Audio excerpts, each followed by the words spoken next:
வணக்கம் நண்பர்களே, நான் உங்கள் ஆஸ்ட்ரோலாட்ஸ். இன்றைய இந்த வீடியோவில் 2026ஆம் ஆண்டு மேஷ ராசிக்காரர்களுக்கு எப்படிப்பட்ட பலன்களை தரப்போகிறது என்பதை முழுமையாகவும் தெளிவாகவும் பார்க்கப் போகிறோம். மேஷ ராசி 2026ஆம் ஆண்டு பலன்கள். நண்பர்களே, 2026ஆம் ஆண்டின் முதல் மாதமான ஜனவரியிலேயே மேஷ ராசிக்காரர்களுக்கு ஒரு மிகப்பெரிய பலம் கிடைக்கிறது. காரணம் என்ன? ராசிநாதன் செவ்வாய் உச்சம் பெறுகிறார். இது வாழ்க்கையில் முன்னேற்றத்துக்கு ஒரு மிகச்சிறந்த ஆரம்பம். சனி நிலை கவனம் தேவை. மேஷ ராசிக்காரர்களுக்கு சனி 12ஆம் இடத்தில் இருக்கிறார். 7.5 சனி, விரையை சனி என சொல்லப்படுகிறார். இதனால் தேவையற்ற செலவுகள், மன அழுத்தம், வருமானத்தில் நிலையற்ற தன்மை இவை இருந்தாலும் பயப்பட வேண்டாம் நண்பர்களே.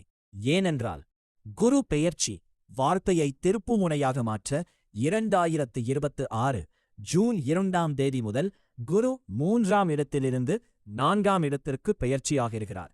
இதனால் கிடைக்கும் அதிசயமான பலன்கள்: புதிய தொழில், புதிய வேலை, பதவி உயர்வு, அரசியலில் புதிய பதவி, அதிகாரம், வீடு கட்டும் யோகம், தாய் மூலமாக ஆதாயம், பூர்வீக சொத்துகள் கிடைக்கும் வாய்ப்பு.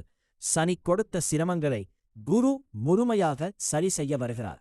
ராகு லாபஸ்தானத்தில். மேஷ ராசிக்காரர்களே, ராகு 11ஆம் இடத்தில் இருப்பது மிகவும் சிறந்த அமைப்பு.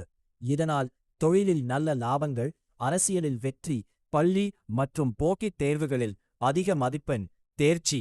மாத ரீதியான ஒரு சில பலன் மற்ற கிரகங்களின் பெயர்ச்சிகளை வைத்து பார்க்கும்போது மார்ச், ஏப்ரல், மே இந்த 3 மாதங்கள் சுமாரான பலன்களை மட்டுமே தரும். ஆனால் லக்ன யோகர்கள் வீடுகளில் அமர்ந்த கேது புத்தி நடந்தால் விதி விலக்காக எதிர்பாராத ஒரு சில நல்ல பலன்கள் கண்டிப்பாக நடக்கும். முடிவாக 2026ஆம் ஆண்டு மேஷ ராசிக்காரர்களுக்கு மெதுவாக ஆனால் உறுதியாக உயர்வு தரும் ஆண்டு. பொறுமையாக இருந்தால் வாழ்க்கையில் பெரிய மாற்றங்களை பார்க்கலாம். இந்த வீடியோ உங்களுக்கு பயனுள்ளதாக இருந்தால் லைக் செய்யுங்கள், ஷேர் செய்யுங்கள், சேனலை சப்ஸ்கிரைப் செய்ய மறக்காதீர்கள். மீண்டும் சந்திப்போம். வாழ்க வளமுடன்.